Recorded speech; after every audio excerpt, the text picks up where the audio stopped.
Et à présent, évoquons un événement majeur de ce début de mois d'août avec les deux explosions qui ont frappé le port de Beyrouth. Le président de l'association SOS Chrétiens d'Orient, Charles de Meyer, de retour en France après une semaine passée sur place, revient sur cet événement pour TV Liberté.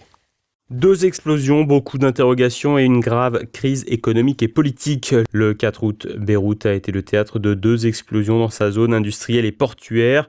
Une déflagration d'ampleur dont l'effet de souffle a causé de nombreux dommages humains, mais aussi matériels. Une seconde explosion encore plus violente a, elle, été entendue jusqu'à la ville de Larnaca, sur l'île de Chypre, à plus de 200 km. Le bilan serait de plus de 170 morts, plus de 6000 blessés ainsi que plusieurs dizaines de disparus. À l'origine des explosions, 2750 tonnes de nitrate d'ammonium dans un dépôt qui devait être acheminé vers le Mozambique. Le nitrate d'ammonium est le même composé ionique qui avait donné lieu à l'explosion de l'usine AZF de Toulouse le 21 septembre 2001. Le directeur libanais des douanes aurait pour sa part prévenu l'appareil judiciaire à 6 reprises des risques existants.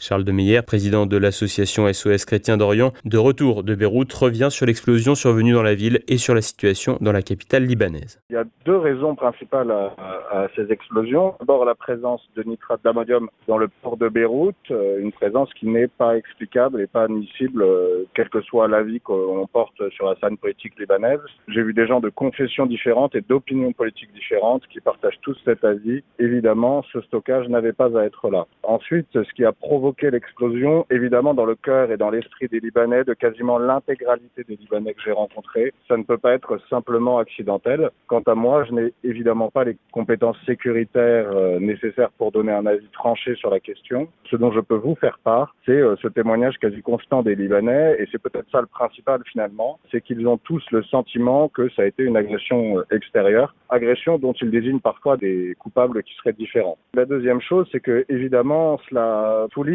la déréliction de l'État libanais, sa dégénérescence, la fin de sa souveraineté et l'incapacité de l'État à accomplir ce que la société lui délègue, à savoir la protéger de l'intérieur et de l'extérieur.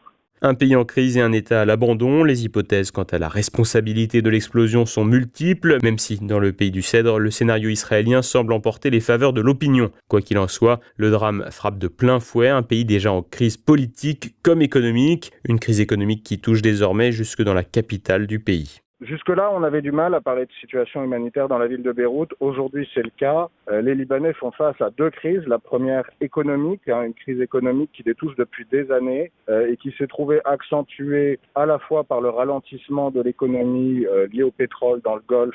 Il faut savoir que plus de 15% du PIB libanais vient de l'argent qui est envoyé par la diaspora. Et puis le fait que le pays ait fait défaut sur sa livre, la livre libanaise, et cela a donc entraîné une fuite vers le dollar, fuite qui a provoqué une inflation terrible et même un contrôle d'échange. Donc une crise économique extrêmement violente. En fait, ce qu'on est en train de voir au Liban, c'est la disparition de la classe moyenne. Des gens qui avaient les moyens de vivre très correctement se retrouvent aujourd'hui en train de nous demander des colis alimentaires. Face à l'explosion du 4 août et l'appauvrissement de la population, les associations présentes sur place ont du fil à retordre. En effet, l'explosion est survenue dans un contexte économique déjà fortement délabré. Pour l'association, ça nécessite trois réponses. La première, c'est la réponse d'urgence.